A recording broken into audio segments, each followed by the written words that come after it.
Good evening, good morning, good afternoon. Thank you, everybody. Welcome back. This is Dominic Cicali, Mafia Roundtable, final chapter.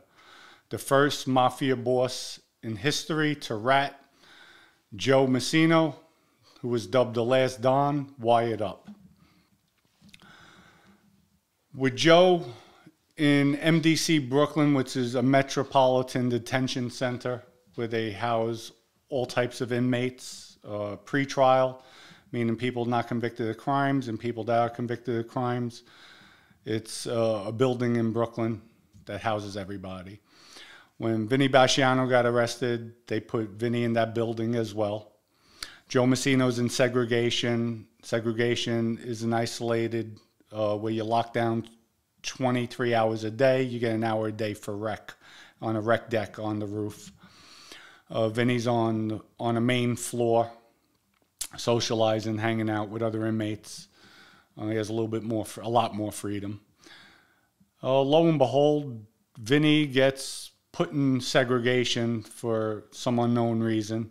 So him and Joe are together in segregation. They don't have access to one another. It's one floor, but they're on different sections of that floor. They have a separate T order on them, so they can't be together. And the government put it that way. But one day, the corrections officers, they have rec time, which is an hour rec schedule a day. They have different slots. So on the rec deck, there might be about 12 cages they have.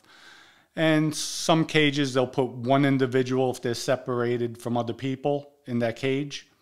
The cage might be 20 by 30, 20 by 40, those type of dimensions, where they could walk around, get some fresh air. You walk in a circle, you maybe do some push-ups outside. You could talk through the cages with other people. So this one day in particular, they put Vinnie and Joe out there, but they're in separate cages. They're isolated. But they could talk. The cages are adjacent to one another. So what separated Vinnie and Joe is just, it's like a metal separation. It's crisscross, so it's steel. So they were both out there together. It's cold. They're talking. And all the while, hello, how you doing? By this time, and I apologize for the part 2 was a little bit slow. This one will sure be much better. But I wanted to give you some insight on why things happen. And Vinnie just didn't react on certain things. And you'll find out now why. In the newspaper, Joe has the newspaper by this point, and he reads, Randy Pizzolo's found shot dead in Greenpoint, Brooklyn, with his car still running. And I'm going to back up a little bit. As Michael and I are going back and forth now, we're basically battling one another because Michael's questioning my authority, and I said that all in the Valentine's Day video I did about Michael knows. But during one of our arguments, Michael turns around and tells me to throw in my face like I'm him, like I'm slow doing things. Make sure that thing gets taken care of you're supposed to take care of. I knew what he was referring to, but of course I'm going to deny it. Mike, what are you talking about? You know what I'm talking about. That thing, just make sure it gets done.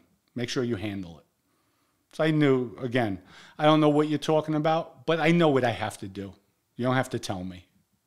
And with that, I left it alone. So now we'll go back to the current day, Joe and Vinnie in the hole. Joe read the newspaper. Randy Pizzolo found dead in Greenpoint, Brooklyn, and they claimed Genovese crime family. So when I read the paper, I was like, oh, good. You know, all the heat's off of us. That's great. Wonderful. Couldn't ask for any better. So Vinnie's main rule, and he told me this, and I stated this in a prior episode. Dom, when I first met Vinnie, Dom, if we ever do a piece of work, meaning killing somebody, never gets mentioned again. In Vinnie's own words, even if I come up to you a year from now and I ask you about it, it never happened. You better look at me that I'm wearing a wire, I'm a rat, I'm no good. And just say, what the fuck are you talking about, Vinny? And Vinny also went on to say, even if our boss asks you, our underboss, other captains, anybody asks you, hey, you have any involvement with that thing? What the fuck are you talking about? I have no clue. I'm reading the paper just the way you're reading the paper. With that, Joe, wearing a wire, unbeknownst to Vinny, has him up against the fence. How are things going? Vinny, what's going on out there? They're like, you left everything's out of control? So Vinny says, what are you talking about, Joe? Nothing's out of control. Nothing's skipping a beat. Well, I looked in the paper. This kid, Randy, was found dead. What happened there? Vinny, without any hesitation, without any discretion in his tone, without any lipping, without any I don't knows, he just came out and said, Dominic took care of it. Dominic did it. Joe's next question, well, who's involved? Bo, I don't know who's involved. All I know is Dominic did it. In an average tone, which is out of character for Vinny. I don't know what he was thinking, but how the fuck could you tell somebody Dominic just killed somebody? You're on a rec deck. There's cops around. There's other inmates around. There's cameras all over the place. You see cameras. You have to anticipate there has to be maybe listening devices there. Not saying Joe's wearing a wire, but there's listening devices. Are you out of your fucking mind saying this? So he's asking them, and Vinny's going on. Dominic's this, Dominic's that. Joe, Dominic, if you have a penny, he'll collect every penny. You'll get every dime. He's a loyal dog. He's this. Giving me all the proper accolades. But accolades I didn't need. Didn't want. He was just trying, I guess Vinny was still trying to hold on to that control of being the boss, the acting boss. But he divulged something. Especially, Vinny read the damn paper too. It said Genovese. Why didn't Vinny say, Joe, wasn't us, it was the Genovese. I don't know what you're talking about. We had nothing to do with that. Say something. Why throw me under the fucking bus? Why didn't you talk about the dozen people you killed? So, lo and behold, on tape now. Vinny's on tape saying I killed the guy. That's all the feds needed. I have a ton of heat on me at that time. As I'm sending word to Vinny, I'm arguing with Michael. Things are going back and forth. I tell him I'm feeling like a sitting duck. Vinny sends word back to me, do what you have to do with Michael.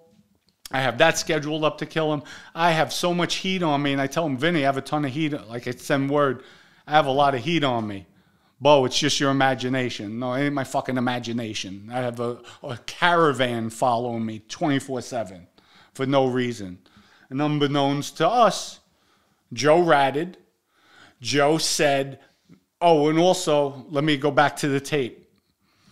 Joe baits Vinny. Bo, this is Joe Massino speaking. Bo, that thing with the prosecutor, come on, really? So Vinny said, yeah, Bo, I know. We can't do things like that. Like, Joe, fucking scumbag. I'm sorry. Scumbag. Lowlife. You actually had to put something in play with the prosecutor. Joe's the one that initiated all that. And at the end, when he knew he was wearing the wire, made it look like it was Vinny. Wasn't Vinny. Wasn't Vinny. And the sad part is, Joe took a lie detector test from what I was told, what I heard when we were fighting the case. Joe failed that lie detector test about Vinny's the one that wanted to kill the prosecutor. This is what I heard. This is all speculation from what I heard. I never saw factual proof of it, so I can't say factually. But yet they still accepted Joe, and I could see the government's standpoint on that. Because there's sometimes you are telling the truth, but you failed a lie detector test. But I caught body language too when I was debriefed. First question was about killing Greg Andres. And I told them, myself and Vinny, even though I cringed to say it, I wanted to be forthright and forthcoming with that. And when I told them, no, that thing wasn't Vinny and I looking to do it, we got word from Joe Massino. Joe Massino sent word out, cryptic message. I caught movement and body language like, that dirty motherfucker. Like, he actually played it because he knew all along in the back of his head, if I blow trial, I have nothing to give. My brother-in-law, Sal Vitale, who was my right arm, gave up everything, and so did the 10, 15 people that cooperated under him, gave up everything, so I have nothing to give. So let me create a hit on the prosecutor, and I'm saving one of their own. I do have some information to give. And now with the killing of Randy, that just added fuel to the fire. That was just like the cherry on top of the whipped cream, per se. So now I have heat on me, and they're on me hot and heavy. It got so bad, and I'm catching it. It's like I said, when I drive around, I'm listening to, I love my music, especially rap music. I'm listening to my 1010 Winds, and I'm seeing all the cars behind me. So one day, I need some relief. I have to get away. I had an auto repair shop in the Bronx. I'm driving normal. I call up the shop on my cell phone. I tell the guy who's running the shop, Nicky. Ace was in there too. Ace, I had him running the shop. I gave him a percentage of it. I said, hey, Nick, do me a favor. I'm coming through. It was a nasty day out. So even if my phone's tapped, any of the phones, or there's listening devices, there's reason for why I'm asking them. Do me a favor. Open up the garage door. I'm going to pull in because I don't want to get wet. It's cold. It's slushy outside. All right, Dom. He opens up the garage door. I pull in. Ace is there. Say hello to him. Greet him. I said, Ace, do me a favor. I want you, we'll hang out, and I'm whispering in his ear. Get in my Acura. I want you to pull out and take off. Take off. Keep your face, try to keep your face buried. Just take off. Ace turns around. Okay, Dom, I got it. We wait about a half hour. Ace leaves out of the main entrance. There was a back door on the other side. My body shop went from one street to another street. There's a back door. We never used that door. It was emergency purposes only. This was an emergency. I already had planned. I had somebody waiting for me on the other side of the building. I go out the back door, get in the car, go. Went to my girl's house, picked up her car, took off. Went away for the week. And then ever since then, I wasn't going home to my house. I was playing incognito. I was meeting people incognito, different hours of the day, staying in Manhattan a lot, out of the Bronx. Finally, I get word from a dear friend of mine. So the feds put word out, because now they're worried. They think I'm basically going to kill this prosecutor, which Joe has them believing this. And especially Randy wound up dead. So they're concerned. They're really concerned at this point, and I don't blame them. Even though Joe failed the lie detector test, they're worried about it. So they put word out there. It circulates. Dom, I get a call. Actually, Paige back, get on a payphone. What's up? Dom, word's out. There's no heat. They were just, they were on you for whatever reason they gave me. It sounded good. Then I wanted to go home. I went home, laying in my bed that evening. I'm on the second floor in my bedroom. It's about 4 in the morning. I hear my dogs start barking. They're going wild. I jump up. I look out the window. I tell my girlfriend, I said, I'm getting arrested today. She said, stop kidding. She's 4 months pregnant. I said, no, I'm getting arrested today. I'm not joking. With that, I throw some clothes on real quick. As I'm walking down the stairs, I go to open up my door. They're batting my door in, but didn't break the door.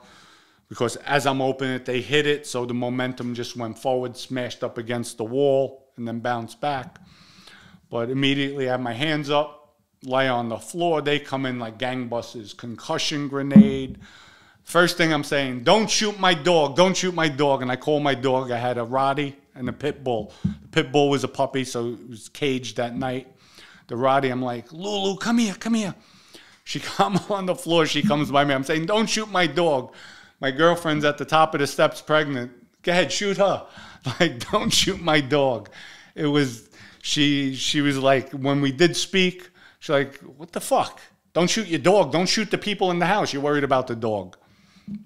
So with that, they lock me up. They have me for 4 months under the SAMS Act. Basically, it's like a terrorist watch. Because they're worried. They don't know what the hell's going on with the prosecutor. Finally, Judge Garifas, I think after 3 or 4 months, he releases me from those conditions, but there's still strict conditions on me. One of them was I couldn't see my girlfriend. At the time, my son, she gave birth to my son. And the only time I got to see him and hold him was in the courtroom. He allowed a family member to bring him back in the bullpen so I could see him, and that was it. But it was hell. Went through hell. And then with Vinny, just, you know, he was separated. They moved him to MCC New York. And when they locked me up, as dirty as they are, when they put me in the segregation unit, the guys are telling me, hey, Dom, they just moved Joe Massino out of that cell. I'm like, these dirty motherfuckers. Like, that's how grimy. They actually put me in his cell. And then it gets even better. When I finally got the order released, it was in all the newspapers that I was involved in killing Quiet Dom's son, who's the acting boss of the Genovese crime family. And you'll hear that in a later podcast. But the feds, he was on the 4th floor at the time, Quiet Dom. Like, they had the floors set up A, B, and C, different pods. So each pod maybe held 100 men. There was other Italians with Quiet Dom. So when they moved me down to his unit, when I arrived in that unit, as soon as they popped the doors, Kenneth McGripp Supreme was there. I did time with him back in the 90s. Knows me very well. We used to hang out together, work out together. Dom, how are you? Sorry to see you. I'm glad they finally let you out of the hole. I've been reading the papers. So right away I asked him, who's here? He said, Quiet Dom. I said, who else out of the Italians? He said, nobody else. They moved the other Italians out. So now the feds had to be behind this. They were 1,000% sure that I killed his son. Now they put us together in the same unit, and they move all the other Italians out. So they're probably figuring something big's going to happen. So right away, being the man I am, I asked Supreme, where's his door? I knock on the door. Hey, Dom, if you don't know, I'm Dominic Sicali. It's a pleasure meeting you. He says, Dom, it's a pleasure meeting you as well. And with that, I'll leave that for another story. And we took a walk out to the rec deck, but that's for another time. If you like this episode, final chapter, please hit subscribe, sign up. You'll be the first to see all the other videos coming out. Thank you for all your comments. I'll try to answer them all. I've been doing so as they come in. Even the negative ones, keep them coming in as well. Like I said, I don't back down, shy away from anything in life. I like taking things straight on. And be ready for my next rap video. I'm having a blast doing it. I'm getting a lot of comments with that. Even though I don't claim to be a rapper, people are telling me I'm putting smiles on people's faces as they're having their morning coffee. It makes my day, knowing I'm bringing a smile to somebody's face and having fun. With that, everyone, much love. Have a good evening, morning, afternoon. Peace out, and wait till the next episode, and I hope you'll enjoy it. Thank you.